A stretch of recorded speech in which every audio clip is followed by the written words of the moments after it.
প্রিয় শিক্ষার্থীরা, বাংলা পরীক্ষায় ১০০% প্রশ্ন আসার সম্ভাবনা যেসব গদ্য পদ্য থেকে রয়েছে তা দেওয়া হলো।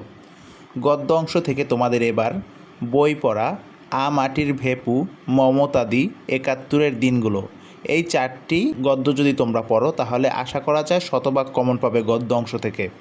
এবার পদ্য অংশে যদি আমরা যাই তাহলে আমাদের পড়তে হবে কপোতাক্ষ নদ, সেদিনের এই মাঠ, তোমাকে পাওয়ার জন্য হে স্বাধীনতা আর মানুষ।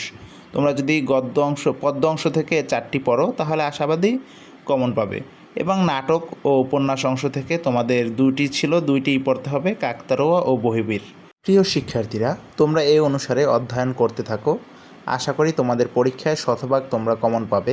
এছাড়া তোমরা বিগত 5 বছরের প্রশ্নগুলো ভালো মতো অধ্যয়ন করে যেও। সকল এসএসসি পরীক্ষার্থীদের জন্য রইল দোয়া ও শুভকামনা।